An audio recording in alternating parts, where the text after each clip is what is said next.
Hidden Treasures by Harry A. Lewis. Section 9. Alexander T. Stewart.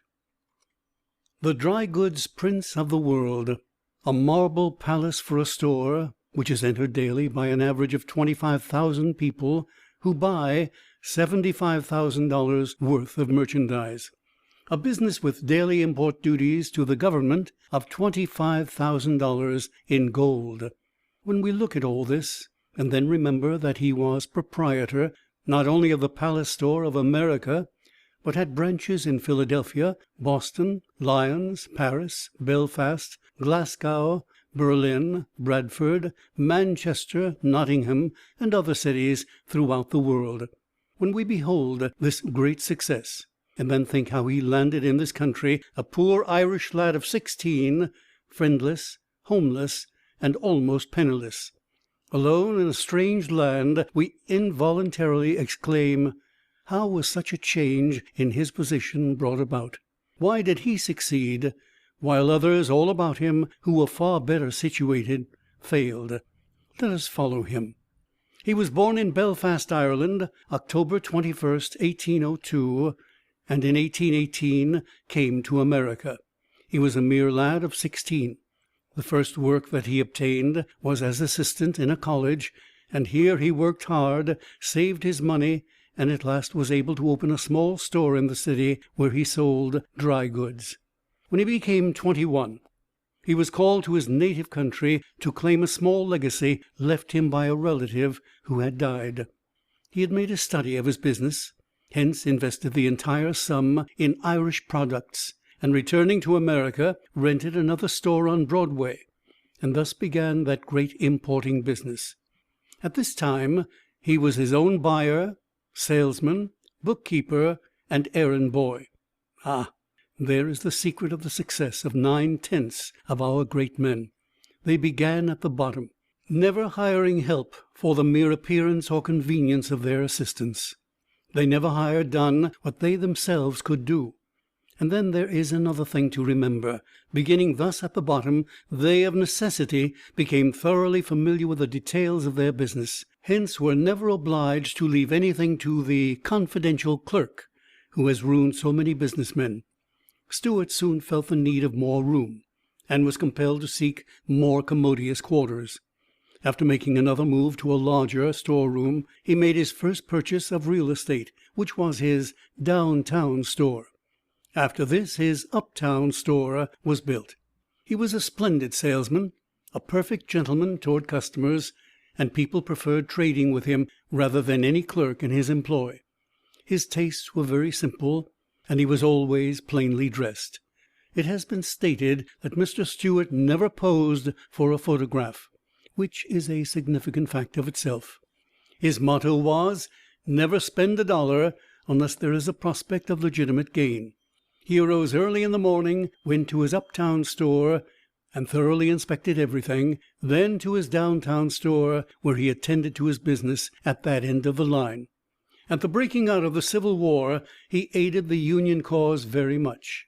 Being in sympathy with the principles of the Republican party, and holding a powerful influence over the commercial world, the President, Mr. Grant, nominated him Secretary of the Treasury, and he was at once confirmed by the Senate. But as there is a law prohibiting any merchant in the importing business from holding this position, he was objected to by opposing politicians. And although he offered to donate the entire profits of his business to the poor of the city of New York, they still objected, and he was obliged to resign. By this the country was undoubtedly robbed of the services of a man capable of making one of the best officers for that position our country has ever known. However, it was right that it should be so. It would have been very unwise to have established such a precedent. In some respects, Mr. Stewart was a very liberal man, although it has been stated otherwise. In his will is his desire to do good especially manifested.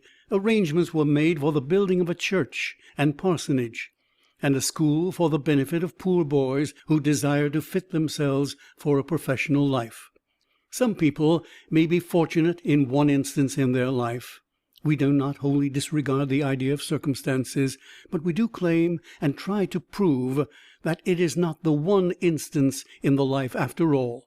When we consider a whole life's history, we are convinced every time that generally where one is seemingly very fortunate, it is the result of careful calculation and downright hard work. Bad luck is the natural result of carelessness in business matters.